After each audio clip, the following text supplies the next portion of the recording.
everyone. Today I'm going to review Inception, the movie from 2010. My son is really interested in lucid dreaming, so he heard about this film, and the film is all about dreaming. And the if you don't know, which is crazy, but the premise of Inception is that people can go into other people's dreams and extract information, or much more in a much more difficult way, implant information or implant motives into a person. And there are a lot of things which are quite positive about the film. It's a really unique idea, and people kind of criticize Hollywood for not making unique films or relying on intellectual property like superheroes or things that people already know, like Harry Potter or Lord of the Rings or things like that. So this is, again, although it's 14 years old, but it's uh, it's a good movie in that way, in that it's very, very creative. And the special effects are still quite amazing, especially the scenes in the hotel where there's no gravity anymore, so the characters are like floating. So the way that they did that is really, really quite interesting and unique. So it is a masterpiece of, it's like a cinematic achievement. And probably more astute viewers of my channel have noticed that there's going to be a but. And there is a but. There's a couple of buts. The first but is that I don't believe the dreams that they're having. Like, Nolan is, who's the director of the movie, is saying that our dreams, when we dream, it's exactly like in real life, which is ridiculous. Because for me, I mean, not so much anymore, but I used to have like really strange dreams where things would not make sense, right? Like, I had a dream once when one character randomly was in black and white. I don't know why. She was in black and white, and all of the rest of the people were in color.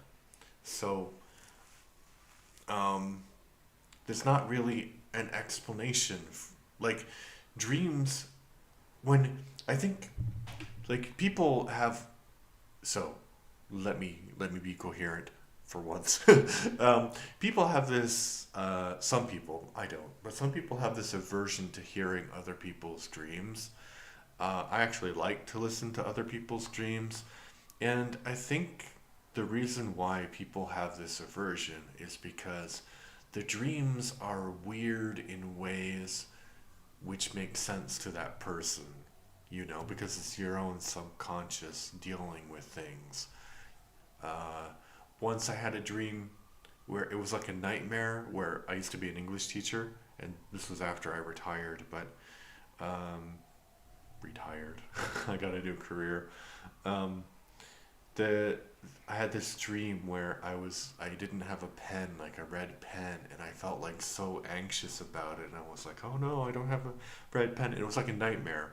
So in the movie Inception, the whole dream part, which is like 95% of the movie, doesn't feel odd enough. I mean, they have like these special effects to try and make it look odd, but it doesn't. It's not odd enough for me. So that's my first but. Um, my second but is that there are no stakes really in this movie. So there's two stakes, right? Like, there is, does the team implant this idea in this rich business guy's mind? And does the main character actually get to be with his family? And like a sub stake, is it real, right? So the the stakes of the thing, like let's say that it is real, like he is in reality, Cobb's character is in reality. What are the stakes? I mean, for him, he goes back to his family, and I think that's very good motivation. But you have to care about the character, and you have to care about, like, I think that they did a really good job of setting up the conflict, like the issues between him and his wife. And that was a really great plot of the movie, but like he's supposed to want to see his kids, and I know why they did it. Like in the movie, you don't see the kids' faces until the very end because he feels guilty that he wasn't able to see their faces when he left. So it makes sense, but by doing that, you don't have any emotional connection with those children. They're just the image of the back of their heads. So for you, it doesn't really matter as a viewer if Cobb gets back to his kids. So yeah, I think that there are. So it's not weird enough in the dream, like that. Like it's just a normal, like they're just normal action movies in the dream sequence, right? And I think, yeah, I don't buy the stakes. I'm not really invested if Cobb gets back to his family or not. So the movie ultimately felt like a meaningless spectacle, which is weird because it's one of the most talked about. Like the endings of the film, of course, the ending of the film is one of the most talked about endings of all time in cinema, because you have a little spinning thing, and if it falls over, he's not dreaming, but if it keeps going, he's spinning. So yeah, like it's strange because it is so discussed, that ending, but the movie ultimately is disappointing. And I think it's like, this is going to be an odd comparison, but I think in this movie, Christopher Nolan is acting like M. Night Shyamalan a little bit, because M. Night Shyamalan, when he came out, people were like, yeah, he makes great movies, the twists are awesome, and you know, they're really well set up. And then later, in his later movies, it was like, oh, there's a twist, it's stupid. He just repeated himself. So um, what I mean to say is like the ending is the thing. Like I know why the director did it. He did it so people would discuss it and keep discussing the movie. And it was very, very effective, but ultimately it's kind of like a cheap trick to get people to keep caring about your movie. And why is it like a cheap trick? Because in the movie, each of them has this little like thing that they can like play with in a certain way, and they know that they're dreaming. And the the whole point of this thing is that you're the only one who touches it. So you're the only one who knows how it feels, and nobody does anything to it, so nobody can like manipulate you or whatever.